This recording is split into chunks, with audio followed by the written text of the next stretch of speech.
হাতের গুনাহ, চোখের গুনাহ, কানের গুনাহ, অন্তরের গুনাহ, অনেক গুনাহই করে ফেলেছি। এই গুনাহ থেকেও বাঁচতে হবে।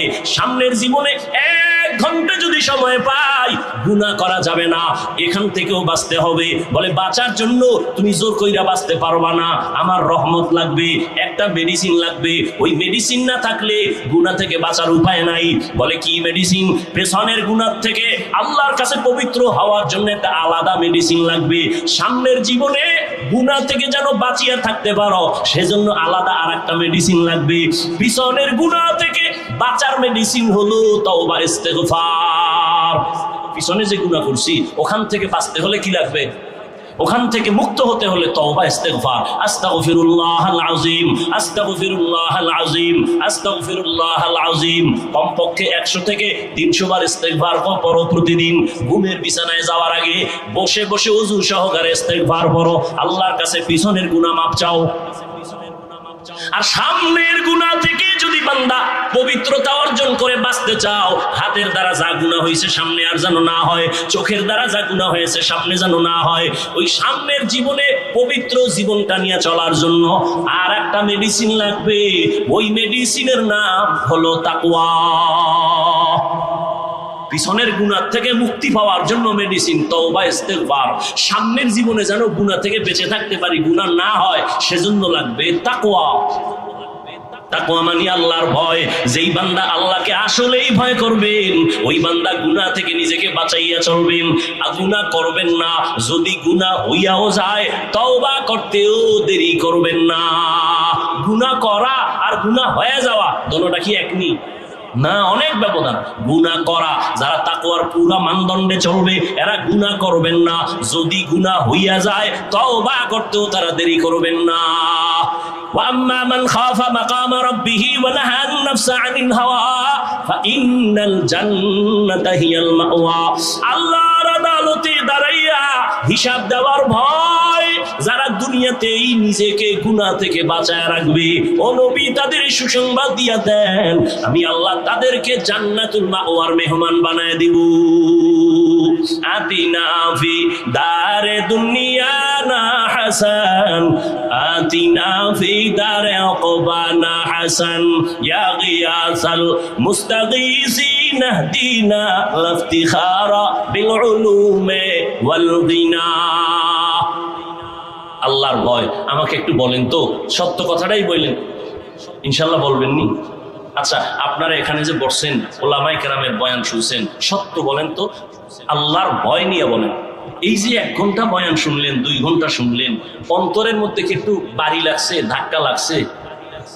সত্যটা বলেন, আসলে লাগছে? লাগছে? জীবনের মধ্যে একটা চিন্তা ঢুকছে নি?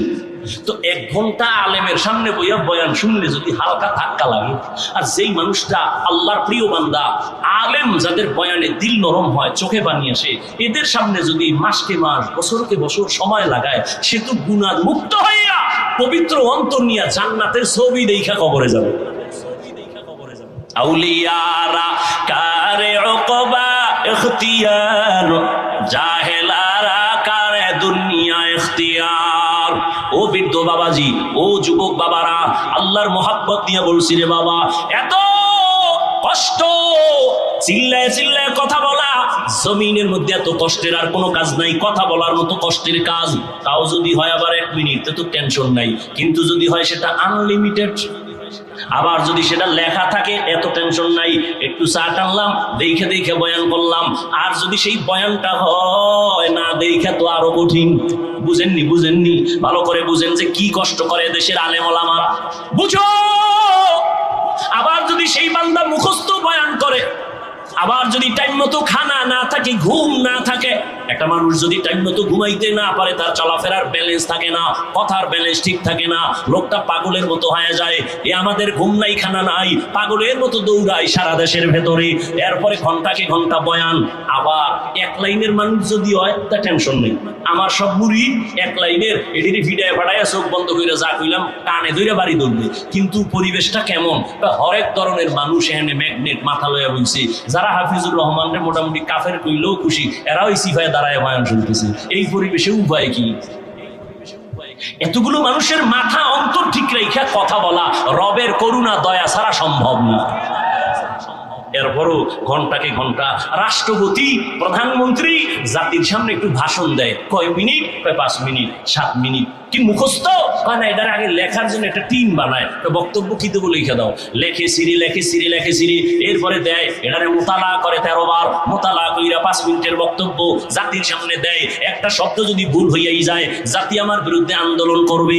প্রধানমন্ত্রী রাষ্ট্রপতি যদি ভাষণ দেয় 5 মিনিটের, তার লেখা দেয়, ও আল্লাহর বান্দা, আমরা ঘন্টাকে ঘন্টা বয়ান করি, জহুরের পরে বয়ান, আসরের পরে বয়ান, মাগরিবের পরে বয়ান, ফজরের পরে বয়ান, টাইম মতো ঘুম নাই, খানা নাই, এইরকম যদি প্রতিদিন 12 মাস দৌড়ানো লাগে, এর মধ্যেও তো 2-1টা ভুল হওয়াই তো স্বাভাবিক। আর এই ভুলটা যারা কইরা যেই মুসলমান আলেমের সম্মান নষ্ট করার ষড়যন্ত্র করে, এর মতো কুলাঙ্গার বেয়াদব এই জমিনে কেউ হতে পারে না। আল্লাহ হেদায়াত দান করুন। আরো আস্তে করে বলে, ও যুবক, এই যে এত চিল্লাইয়া বয়ান করতেছি, এই এতক্ষণ বয়ানে কিন্তু একবারও বলি না, এ যুবক স্কুলে তালা লাগায় সব আঙ্গ মাদ্রাসায় চলে আস। একবারও বলি নাই হুজুর হইয়া তসবিহ হাতে নাও, পাগড়ি লাগাও, বলি নাই। ভয় পাইও না যে আমগো বুঝি হুজুর বানায় দিবে আজকে, না রে বাবা, তুমি তোমার লাইনে স্কুলে পড়ো, ধন্যবাদ, কলেজে পড়ো, বাধা নাই, চাকরি করো, বাধা নাই, তুমি ইঞ্জিনিয়ারিং পড়ো, বাধা নাই, ডাক্তারি পড়ো, বাধা নাই, প্রফেসর হও, বাধা নাই, তুমি একজন ডাক্তার হও, অন্তর ভরে দোয়া করে গেলাম, একজন ডাক্তার হও, ইঞ্জিনিয়ার হও, প্রফেসর হও, ব্যবসায়ী হও, একজন তুমি চাকরিজীবী হও, তবে একটা দাবি আমার, ও চাপাইয়ের মুসলমান, বেয়াদব হইও না। কি হইও না?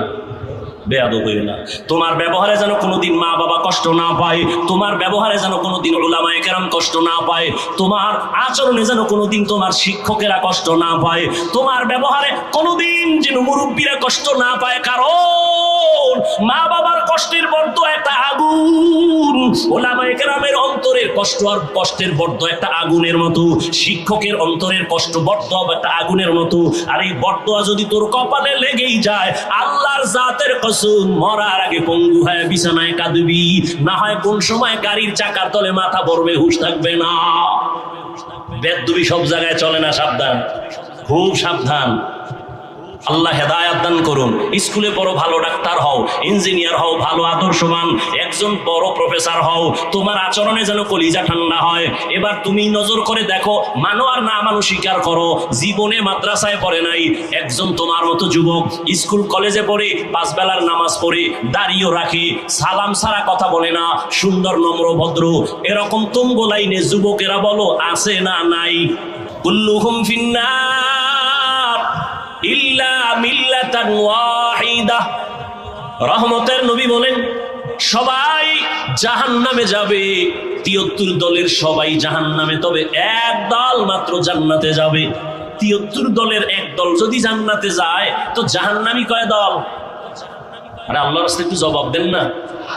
72 দল, নবীজির কথা, কুল্লুহুম ফিন্নার ইল্লা মিল্লাতান ওয়াহিদা, সব দলের মধ্যে সব জাহান্নামে যাবে, এক দল জান্নাতে যাবে। সাহাবায়ে কেরাম প্রশ্ন করলেন, কিলা মান হিয়া ইয়া রাসূলুল্লাহ, ও নবী, যেই দলটা জান্নাতে যাবে ওই দলের পরিচয়টা কি? ক্বালা মা আনা আলাইহি ওয়া আসহাবি। এবার একটু খেয়াল করেন, আপনারা বুদ্ধিমান, এই জন্য বারবার কথা রিপিট করতেছি, একটু খেয়াল করেন। নবী বললেন কি?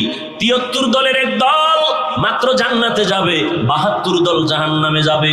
নবীজি সাহাবারা জিজ্ঞেস করলেন, যেই দলটা জান্নাতে যাবে তাদের পরিচয় কি, তাদের নমুনা কি? নবী বললেন, আমি মুহাম্মদ যে আদর্শ নিয়ে চলি, এই আদর্শের উপরে যারা চলবে, শুধু তাই, এতটুকু বললেও হইতো, আমি মুহাম্মদকে যারা মানিয়ে চলবে তারা জান্নাতে যাবে। কিন্তু নবী এতটুকুই বলেন নাই। নবী বলেন, মা আনা আলাইহি ওয়া আসহাবি, আমি এবং আমার সাহাবায়ে কেরাম যেই আদর্শের উপরে জীবন চালাচ্ছেন, ওই আদর্শ মেনে যারা চলবে তারা জান্নাতে যাবে। অতএব যারা শুধু নবী মুহাম্মদ মানি চাপাবাজি করে, সাহাবাদেরকে মানবে না, এরা মুসলমান হতে পারে, মুমিন হতে পারে, তবে 72 দল জাহান্নামীদের অন্তর্ভুক্ত।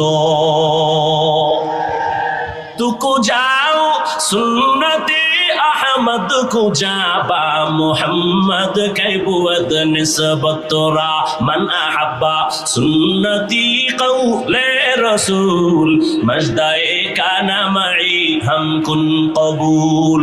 আজকের এই কথাটা অনেক আগে থেকে আমার ধারণা আপনারা শুনছেন, জাহান্নামী ৭২ দল, একদল জান্নাতি, এটা আজকেই শুনলেন না আরো আগে শুনছেন?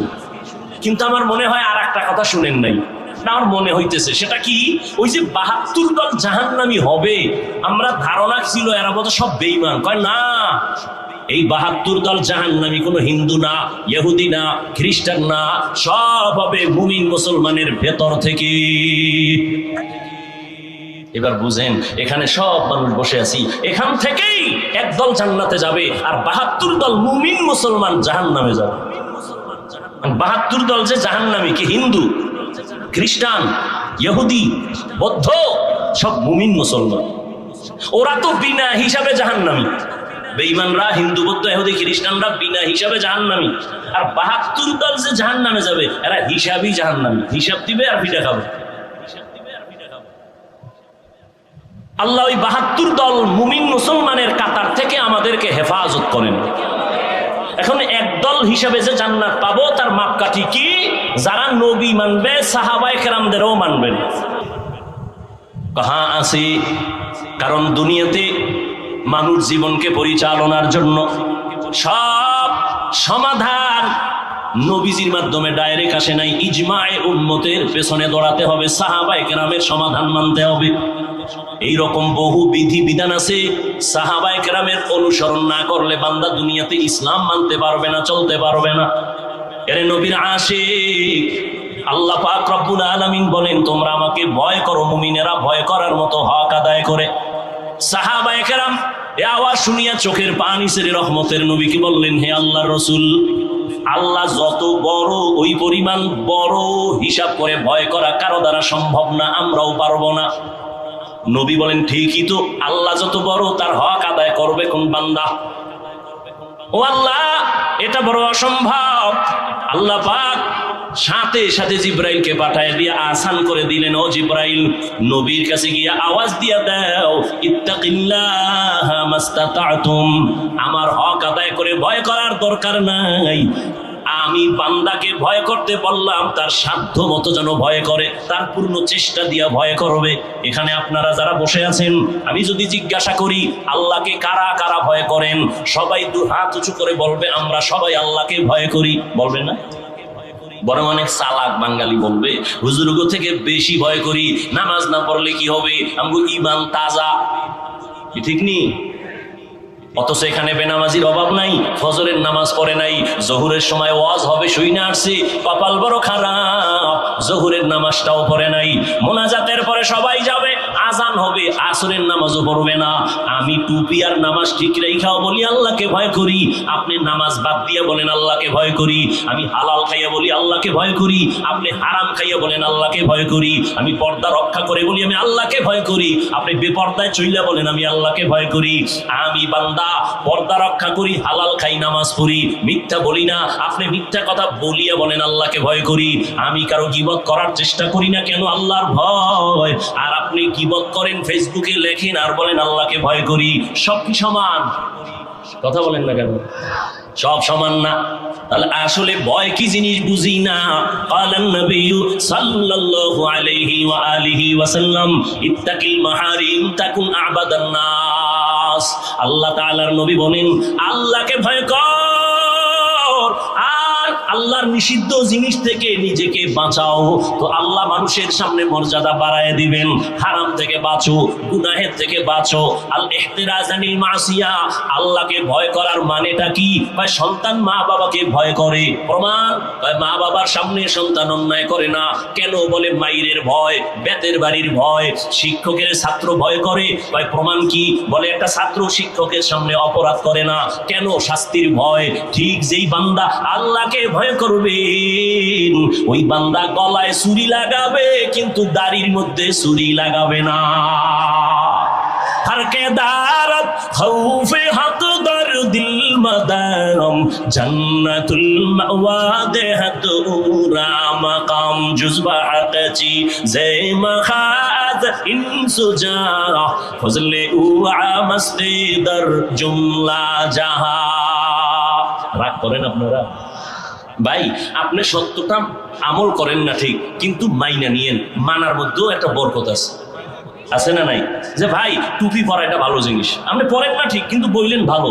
এই ভালো বলার দ্বারা আল্লাহর রহমত এক সময় আসবে, দেখবেন হেদায়েতের দরজা খুলে যাবে।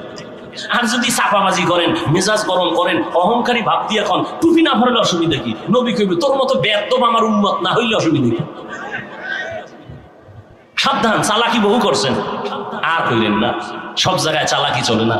চালাকি করতে করতে মা বাবার সাথে, চালাকি করতে করতে হুজুরদের সাথে, চালাকি করতে করতে করতে শিক্ষকদের সাথে শুরু হয়েছে। এই দেশে যত ঝামেলা দেখতেছেন সবকিছু ঝামেলা ভুলে আলেমদের সাথে বেয়াদবির ফলাফল। আল্লাহ হেদায়েত দান করুন। দেশ স্বাধীন হইছে, নাকে তেল লাগায় ঘুমায় জাতি। কেউ ঘুমাইলো, মুমিন মুসলমান ঘুমাতে পারে না কেন? শুধু আবু সাইদ জীবন দিছে, মুগ্ধ জীবন দিছে না। মুসলমান একবার না, ইসলামের জন্য, কোন দলকে ক্ষমতায় উঠাইয়া আর একটারে নামানোর জন্য না, দ্বীনের জন্য, কোরআনের জন্য, রাসূলের আদর্শের জন্য, আল্লাহর জন্য জীবন বারবার দিবে, কোনো ব্যক্তির গোলামির জন্য নয়। বারবার জীবনের প্রয়োজন হলে জীবন দিবে, আর নাকে তেল লাগায়া সেদিন ঘুমাবে মুসলমান যেদিন কোরআনের বয়ান চলবে ময়দানে। ওলামায়ে কেরাম দায়িত্বহীন ভাষায় কলিজা দিয়ে বয়ান করবে, কিন্তু কোনো বেনামাজি সুদখোর থেকে অনুমতি নেওয়ার প্রয়োজন হবে না। মুসলমান ওই দিন নাকে তেল লাগায়া ঘুমাবে যেদিন বাংলাদেশের মসজিদগুলোতে কমিটির মধ্যে কোনো সুদখোর বেনামাজি থাকবে না। মুসলমান নাকে তেল লাগায় ঘুমাবে সেদিন যেদিন এদেশের মাদ্রাসাগুলোর মধ্যে কোনো বেনামাজি সুদখোরের হস্তক্ষেপ থাকবে না।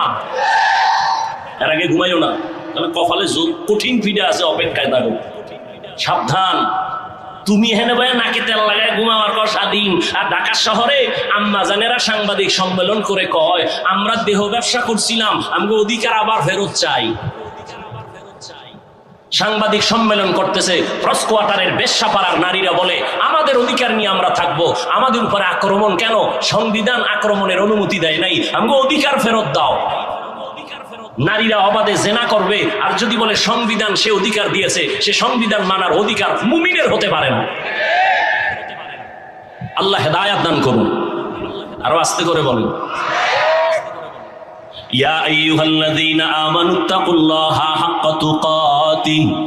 এক নাম্বার আল্লাহ পাক কর্মসূচি দিলেন, ও মুমিন, আমি আল্লাহ বড় আদর করে তোমাদের বানাইছি, কোন বেঈমানের জান্নাত দিব না। আমি আল্লাহ জান্নাত দিব শুধু মুমিনদের। কাদেরকে? কথা বলেন ভাই। আর মুমিনরাও যে পাবে, হিসাবটা বুঝেননি কত ফিডার হব। মুমিনদের মধ্যে ৭২ দল জাহান্নামে যাবে, এক দল জান্নাতে যাবে। অন্তরে ভয় ভয় ভয়, আমি কি এক দল জান্নাতীদের অন্তর্ভুক্ত হতে পারলাম, নাকি ৭২ কাতারের মধ্যেই থেকে গেলাম? এই চিন্তাও মুমিনের মধ্যে এখন হয় নাই। আরামে খাই আর ঘুমাই, কোনো চিন্তাই নাই। আর এই চিন্তা যাদের মধ্যে আছে, এদের খানা খাইতে গিয়েও কান্না, আরে খানাটা আমার পেটে হালাল ভাবে ঢুকলো নি, কে পাকাইয়া খাওয়াইলো? যে আমারে খানা পাকাইয়া খাওয়াইছে ওই পাকানেওয়ালা রাধুনি, পর্দা করেনি, হালাল খায়নি, খবর নাই। ইবাদত আল্লাহর কাছে কবুল হওয়ার পূর্ব শর্ত হালাল খানা। কয়জন আল্লাহর বান্দা বলতে পারবেন আমি একজন পাক্কা মুসলমান, আমার ঘরে যত রান্না বাড়ি হয় আমার স্ত্রী রান্না করে, বিনা অজুতে কেউ পাক করে না? কয়জন মুসলমান বলতে পারবেন? এগুলো তো চিন্তাই করেন না। রহমতের নবী বলেন, যেই ঘরের মেয়েরা মহিলারা মাথায় কাপড় রাখে না, ওই ঘরে রহমত আসে না, ওই ঘরে বরকতের রিজিক আসে না। পয়গম্বরের এক সাহাবী 11 বছর বয়সের আগে রহমতের নবীর হাতে হাত লাগাইয়া কালেমার শপথ নিলেন পতাকা উড্ডীন করার জন্য। কয় বছর বয়সে? 11 বছর বয়সের আগেই। কেউ বলেন 8 বছর, কেউ বলেন 10 বছর, কেউ বলেন 9 বছর। নবীর হাতে হাতটা লাগাইছেন যেই সময় নবীর চতুর্মুখী দুশমনে ঘেরা, সুযোগ পেলে নবীরে জবাই করবে, ঘরের চারপাশে অস্ত্র নিয়ে দাঁড়ায় হত্যা করবে। নবী বলেন ওই সময় বিপদ, আমার আব্বাও নাই যে একটু আইসা দাঁড়াবে, আমার ছেলের উপর আক্রমণ করবানে বলনেওয়ালা বাবাও নাই, যেই মায়ের থেকে একটু দোয়া নিব সেই মাও নাই। আমি বড় অসহায়। ওই বিপদের সময় একমাত্র আমার উপকার যারা করেছে তারা যুবক, আর বিরোধিতা করেছে যারা বুড়া। বুড়ারা বিরোধিতা করছে, যুবকেরা উপকার করছে। ও চাপাই নবাবগঞ্জের যুবক, তুমি নবাব হইছো নামে না কামে? হিসাব মিলাও তাড়াতাড়ি। নবী বলেন যুবকেরা উপকার করেছে, বুড়ারা বিরোধিতা করেছে। আবু জাহিল্লা নবীর দুশমন বুড়া, আবু লাহাব নবীর দুশমন বুড়া, ওতবা নবীর দুশমন বুড়া, সাহেবা নবীর দুশমন বুড়া। আর যুবক আল্লাহ নবীর হাতে হাত লাগাইয়া দ্বীনের সহযোগী হয়ে গেলেন হযরত আলী। কি নাম? হযরত আলী 11 বছরের আগে নবীর হাতে হাত লাগাই দিলেন। এতদিন ছিলেন চাচাতো ভাই, এখন তিনি সাহাবী। কিছুদিন পরে হবেন তিনি জামাতা। কি হবেন? ও যুবক, তোমার বয়স মাত্র 25-30, বলো তোমার দ্বারা আমার নবীর উপকার কি হলো? তুমি নিজে নামাজ পড়ো না, যদি একটা যুবকের বলতার নামাজ পড়ে তারে যদি ধন্যবাদ দিতা, অন্তত এটাও সান্ত্বনা পাওয়া যেত। কিন্তু তোমার কপাল এত খারাপ, নিজেও নামাজ পড়ো না, যারা নামাজ পড়ে তাদেরও পছন্দ করো না। তোমার কপাল এত খারাপ কেন বুঝি না রে যুবক। নিজেও দাড়ি রাখো না, যারা দাড়ি রাখে নবীর মহব্বতে তাদেরও পছন্দ করো না। জানি না তোমার কপালে কার অভিশাপ লাগছে। মনে হয় যেন মোবাইলটা সারা রাত চালায়া চালায়া কবিরা গুনাহ করার কারণে আমার আল্লাহ বেজার। সারা রাত্র মোবাইল চালাইয়া কবিরা গুনাহ করছো, তোমার মা বাবার অভিশাপ তোমার কপালে লেগেছে। যেই যুবকের চেহারাটা 40 বছর পর্যন্ত নষ্ট হওয়ার কথা না, সেই যুবকের চেহারা 25 বছরে কেন নষ্ট? বলো তোমার চেহারার মধ্যে কেন উজ্জ্বলতা নাই? তোমার চেহারা দিয়ে তাকাইলে কেন মায়া লাগে না? তোমার চেহারা দিয়ে তাকাইলে কেন ঘৃণা লাগে? এর একমাত্র কারণ সারা রাত মোবাইলে গুনাহ করেছো। আল্লাহ রাগ করে তোর চেহারার নূর নিয়ে গেছে, চেহারায় আলো নাই। আল্লাহ না করুন, আল্লাহ না করুন, আল্লাহ না করুন। এই সময় যদি মইরেই যাও তো তোরে কি স্মরণ করবে মা বাপ? কানবে ঠিক, কিন্তু মনে মনে বলবে একটা বিপদ গেছি গা। কারণ ছেলেটার চরিত্র এত খারাপ যে ওর কারণে সমাজে মুখ দেখাইতে পারে না। ও যুবক বাবা, তুমি জীবনের এই 25 বছরে কি অর্জন করলা? মা বাবার বরদোয়া, শিক্ষকের বরদোয়া, আলেমদের বরদোয়া, তোমার এই জীবনের কামাই বরদোয়া। আর এই নিয়ে কবরে যাবা, আফসোস তোমার জন্য। আল্লাহ বলেন এখনো সময় আছে, তওবার দিকে ফিরে আসো। আল্লাহ বলেন আমি মুমিনকে জান্নাত দিব। কাদেরকে দিবেন? কোনো বেঈমান পাবে না। কিন্তু আল্লাহ আরো কত দয়া কইরা বলতেছেন আমি যে মুমিনের জান্নাত দিব, আমি চাই আরো মহব্বতের জান্নাতে দেই। কি কয় যে আমি চাই আমার মুমিন যেন সূর্যের আলো মাথায় লাগার আগেই বিনা হিসাবে জান্নাতে যায়। আপনারা কি হিসাব দিয়ে যাবেন জান্নাতে না বিনা হিসাবে? না পাওয়ার টাওয়ার থাকলে তো বলতে পারেন যে আমার পাওয়ার আছে, খোদার লাগে বুঝপড়া কইরা জেরা কইরা এরপরে হিসাব দিয়া যাব, দেখি খোদাই কি করে। কি হিসাব দিয়া না বিনা হিসাবে? আল্লাহ কবুল করো। আল্লাহ কয় বিনা হিসাবে জান্নাতে যদি যেতে চাও আর আমি আল্লাহও দিতে চাই, তবে কর্মসূচি 2টা ঠিক করে আইও। 1, আমাকে ভয় করো। 2, মুসলমান হইয়া মরো। মুফতি হইয়া মরো বলে নাই, বক্তা হইয়া মরো বলে নাই, পীর হইয়া মরো বলে নাই, কামেল পাশ কইরা মরো বলে নাই, দাওরা পাশ করে মরো বলে নাই, কোটি টাকার মালিক হইয়া মরো বলে নাই। আল্লাহ বলে তুই পীর না মুরিদ, ডাক্তার না রুগী, ইমাম না মুক্তাদি, ধনী না ফকিন্নি জানার দরকার নাই। ফিডা থেকে যদি বাঁচতে চাও, বিনা হিসাবে জান্নাত চাও, মুসলমান হইয়া মর। মুসলমান না হইয়া মরিস না, সাবধান। মুসলমান না হয় কেউ মরবা না। এক চোরার ঘরের চোরায় কয় মুসলমানও হব না, মরব। আল্লাহ কইছে মুসলমান না হইয়া মরবা না। তার মানে কি মুসলমান হওয়ার জন্য সময় আলাদা বান্দা আছে? কয় না, 1 সেকেন্ডের কোনো ভরসা নাই। তাহলে কি অর্থ? মুফাসসিরিনে কেরাম বলেন যেহেতু মৃত্যুর সময় বাধা নাই, 1 সেকেন্ডের ভরসা নাই, অতএব মুসলমান না হইয়া মরিও না। কথার ব্যাখ্যা হলো মুসলমান হইতে দেরি করিও না। এখন আপনারা এখানে যারা আছেন সবাই মুসলমান না? কি ভাই মুসলমান না? এটা বলতে কি আপনাদের ভয় লাগতেছে? গর্ব করে বলবেন আপনি মুসলমান না? মুমিন না? নাকি আমরা শুধু মুমিন মুসলমান না? না শুধু মুসলমান মুমিন না? বিষয়টা কি এমন? আমরা মুমিনও মুসলমান, সবাই মুসলমান। এরপর আল্লাহ বলেন মুসলমান না হইয়া মরিও না। মুমিনকে বলছেন, কোনো বেঈমানকে বলেন না। কারণ মুসলমান কারে কয়? মুসলমান বহু বচনে, অহেদ এক বচন মুসলিম। ইসলাম থেকে মুসলিম। ইসলাম অর্থ কি? ইসলাম অর্থ হলো আত্মসমর্পণ করা। মুসলিম শব্দের অর্থ আত্মসমর্পণকারী। ইসলাম মানে শান্তি না, সালাম শব্দের অর্থ শান্তি। ইসলাম শব্দের অর্থ আত্মসমর্পণ করা। আল ইসলাম গরদান নেহাদান বতাআত, বিনয়ের সাথে আল্লাহর কাছে আল্লাহর হুকুমের সামনে নিজেকে আত্মসমর্পণ করার নাম ইসলাম। আত্মসমর্পণকারীর নাম মুসলিম। আত্মসমর্পণ করে দিলাম কি, ও আল্লাহ তোমার পথ আমার পথ, তোমার মত আমার মত, আমার ব্যক্তিগত কোনো পথ নাই, কোনো মত নাই। আর এইটাই তো জীবনের আমাদের কালেমার বেরি পড়ায় দিছে, লা ইলাহা ইল্লাল্লাহ, লা মাহবুবা ইল্লাল্লাহ। ও মালিক তুমি ছাড়া আমার কোনো ইবাদতের উপযুক্ত কেউ নাই। লা মানে নাই, নাই নাই নাই কিছু নাই, কোনো ইলাহ নাই, কোনো রাজ্জাক নাই। তুমি ছাড়া আমার কোনো হায়াতের মালিক নাই, রিজিক দেওয়ার মালিক নাই, সুস্থ করার মালিক তুমি ছাড়া কেউ নাই। একমাত্র তুমি আমার মালিক। তোমার মত আমার মত, তোমার পথটাই তো আমার পথ। ও আল্লাহ তোমার মত ছাড়া আমার আলাদা মত নাই, তোমার রাস্তা ছাড়া আমার আলাদা কোনো রাস্তা নাই। এইভাবে আত্মসমর্পণ করলে সে হবে একজন মুসলমান। আল্লাহ বলেন মুসলমান না হইয়া মরণ বরণ করিও না, আল্লাহর মহাব্বত নিয়া মুসলমান হইয়া মরো। আর মুসলমান হইতে হলে দাওরা পাশ করা লাগবে, কোনো শর্ত নাই, কামেল পাশের শর্ত নাই। বরং বান্দা গুনাহ থেকে নিজেকে বাঁচাইয়া মরো, গুনাহমুক্ত জীবন নিয়ে আসো। তোমার মতো যুবক র্যাব আর্মি পুলিশ বিডিআরের চাকরি করে নামাজ ছাড়ে না, মনটাকে প্রশ্ন করো তুমি কেন পারো না? তোমার মতো যুবক নদীর মধ্যে মাছ ধরে নামাজ ছাড়ে না, তোমার মতো যুবক রাস্তায় গাড়ি চালায়, কৃষি কাজ করে, মাঠে নামাজ বাদ দেয় না, তুমি কেন পারো না রে বাবা? কয়দিন আর যৌবনের বাহাদুরি করবা?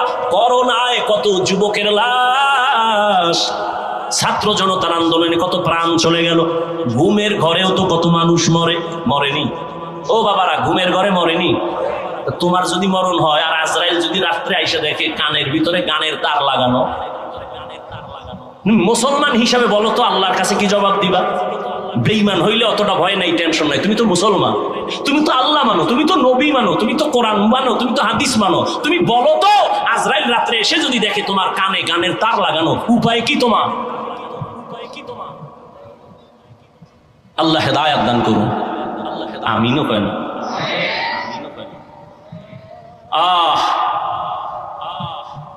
এই উঠেন কেন ভাই? আমরা কি বেনামাজি নি? এখানে আজান হবে, নামাজ হবে, এত টেনশন কেন? এখানে আজান হবে, আলাদা নামাজ হবে, সবাই নামাজ পড়ে যাবেন, আর বেনামাজি কিন্তু কোনো টেনশনই নেই। বাইরে যাই বেরিয়ে টানবেন, দরকার কি? এখানে যতক্ষণ আছেন সওয়াব ছাড়া কোনো গুনাহ লেখা হবে না ইনশাআল্লাহ। এখানে আজান হবে, আর যেই আজানে নামাজ পড়বেন ওই আজানের জবাব দেওয়া, এটা হইলো মাসআলা। এখন 10 মসজিদে আজান হবে, ওই 10 মসজিদের আজানের জবাব আপনাকে দিতে হবে। যেই আজানে নামাজ পড়বেন আপনার নিকটবর্তী ওই আজানের জবাব দিবেন। আর মজলিস চলে কোরআন হাদিসের বয়ানে, এখানে যদি কোনো আজানের জবাব দেওয়ার প্রয়োজনও হয় তো সবার দেওয়ার দরকার নেই, একজনে দিলে সবার পক্ষ থেকে আদায় হয়ে যাবে। এবার কি বয়ান চলবেন আর ছেড়ে দিব? জামাত কয়টায়? হ্যাঁ, 4:15টায়। বাহিরের মাইকগুলো বন্ধ করে দিবা। এই অপারেটর কই, ঘুমাও। 4:15 বাজার 2 মিনিট আগে বাহিরের মাইক বন্ধ করে দিবা, ভেতরের মাইক চলবে, যাতে অন্যদের জামাতের কোনো ক্ষতি না হয়। ভাইরা আমার, তো যে কথা বলতেছিলাম যুবকদেরকে, মা বোনেরাও তো আসছে মনে হয় কিছু। আল্লাহ সবাইকে কবুল করো। এরে পর্দার আড়ালের আম্মা জানেরা, এতক্ষণ আমি আপনাদের সন্তানদেরকে যেই বয়ান শুনাইলাম, আপনার সন্তান যেই পরামর্শ দিলাম, এগুলো বাস্তবায়ন করার ক্ষেত্রে আপনাদের অবদান থাকতে হবে বেশি। কারণ যেই গাছ ভালো হবে তার ফল ভালো হবে, গাছ যদি খারাপ হয় তার ফল খারাপ হবে। এই জমিনে যত সন্তান ভালো হয়েছে সব হলো মায়ের অবদান। দিনের লাইনে ভালো সন্তান মায়ের অবদানের কারণে, দুনিয়ার লাইনে চেয়ারম্যান ভালো, এমপি ভালো, মন্ত্রী ভালো, ওসিডিসি ভালো, ব্যবহার ভালো, এর পেছনেও মায়ের অবদান। এরে আম্মা জান, আপনাদের জীবনটা কতই যে ধন্য। আজকের এই স্টেজের ভেতরে কয়জন ছাত্র পাগড়ি নিল? 12 জন ছাত্র পাগড়ি নিল, কোরআনে হাফেজ হয়ে গেল তারা। ওরে আম্মা জান, আল্লাহ আপনাদের কোরআনের সন্তান দান করেছেন, আপনার কি মনে চায় না একজন আলেমের মা হয়ে কবরে যাবেন, হাফেজের মা হয়ে কবরে যাবেন? না, হাফেজ হতে পারেন নাই, আলেমের মা যদি হতে নাও পারেন, একটা সন্তানের ডাক্তার বানাবেন, তবে দাবি বেয়াদব যেন না হয়। আপনি সুন্দর আদর্শ দিয়া কোরআন শিখাইয়া যাবেন, আলেম ওলামাদের দোয়া নিয়ে চলবে। ডাক্তার হইলেও সন্তান কোরআন পড়ে মা বাবার জন্য দোয়া করতে ভুলবে না। আদর্শ ইঞ্জিনিয়ার যদি বানায় যান, আপনার সন্তান ইঞ্জিনিয়ার হলেও আদর্শ নিয়ে চলবে, ওলামায়ে কেরামের পরামর্শ নিয়ে চলবে, কোরআন পড়িয়া মা বাবার জন্য দোয়া করতে ভুলবে না। এরে আম্মা জান, আপনারা নবীদের মায়ের মতো ধন্য মা, আপনারা সাহাবায়ে কেরামদের মায়ের মতো দামি মা, আপনারা খাদিজা রাদিয়াল্লাহু তাআলা আনহার মতো দামি নারী, ফাতেমা রাদিয়াল্লাহু তাআলা আনহার মতো দামি নারী, আম্মা জান আয়েশা রাদিয়াল্লাহু আনহার মতো দামি নারী। এর আম্মা জান, আল্লাহ আপনাদের এত সম্মান দান করেছেন, ইসলাম এত অধিকার দিয়েছেন, দুনিয়ার কেউ দিতে পারে নাই।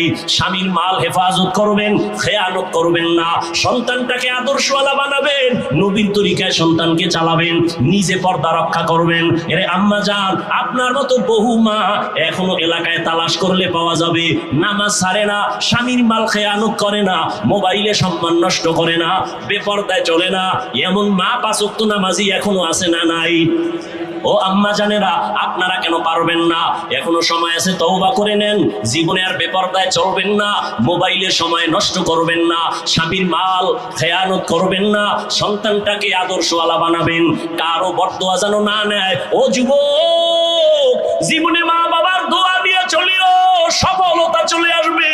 জীবনের সুযোগ পাইলে আলেমদের দোয়া নিও, কপাল খুলে যাবে রে বাবা। শিক্ষকের দোয়া নিও, তোমার কপাল খুলবে। আমার তোমাদের জন্য শেষ বয়ান, যদি মা বাবার দোয়া নিতে নাও পারো, আলেমদের দোয়া নিতে নাও পারো, শিক্ষকের দোয়া নিতে নাও পারো, আমার শেষ তোমাদের জন্য দাবি হলো, দোয়া নিতে না পারলেও পায়ে ধরে বলে গেলাম, কারো বরদোয়া নিয়া কপাল পুরিও না। মা বাবার দোয়া নাও, না পারলে চুপ থাকিও, বরদোয়া নিও না। আলেমদের দোয়া নিয়ে চলো, না পারলে অনুরোধ করে বলি বরদোয়া নিয়ে নিজের কপাল পুরিও না। শিক্ষকের দোয়া নিয়ে চলো, যদি না পারো অন্তত বেঁচে থাকো, বরদোয়া নিয়ে কপাল পুরিও না। এটাই তোমার জন্য আমার শেষ কথা। যুবক, দোয়া নাও, মা বাবার জীবনের দরজা খুলে যাবে। আলেমদের দোয়া নাও, শিক্ষকের দোয়া নাও, না পারলে অন্তত এতটুকু নিয়ত নিয়ে চলো, বরদোয়া যেন কপালে না আসে। আল্লাহ হেদায়েত দান করুন। আজবেলার নামাজ পড়ো, মা বাবার দোয়া নাও, আর আল্লাহকে পিছনের গুনাহ থেকে তওবা করো। সামনে করবা না বলে প্রতিজ্ঞাবদ্ধ হও। ও আল্লাহ, আমার মতো যুবক যদি স্কুলে পড়িয়াও নামাজ পড়ে, কলেজে পড়ে নামাজ পড়ে, চাকরি করে নামাজ পড়ে, আমি কেন পারবো না? আজকে থেকে নিয়ত করে ফেলো, মরিয়া গেলে যাইবা, হায়াতের মালিক, রিজিকের মালিক, ইজ্জতের মালিক আমার আল্লাহ। আর নামাজ ছাড়বা না, দাড়ি কাটবা না, বেপরদায় চলবা না, মা বাবার সাথে বেয়াদবি করবা না, ওলামায়ে কেরামের পরামর্শ নিয়া নবীজির তরিকা মেনে চলবা। গলায় ছুরি আসলেও আর নবীর বিরুদ্ধে যাবা না। তওবা করার মতো যদি অন্তর তৈরি হয়, যাদের অন্তর তৈরি আছে তওবা করার জন্য, মুনাফিকি অন্তরে নাই, তাদেরকে বলবো তওবার খাঁটি নিয়তে দুটো হাত আল্লাহকে দেখাইয়া দাও। আয় আল্লাহ, হাতগুলো কবুল করে নেন, তওবা কবুল করে নেন, তওবার উপরে মজবুত হইয়া চলার মতো আমাদের তৌফিক দান করেন, আমিন। ও ভাই, নামাজ লাগবে নি? লাগবে নি? কয় ওয়াক্ত নামাজ? সপ্তাহে একদিন? সত্য কথা বলেন, সপ্তাহে একদিন?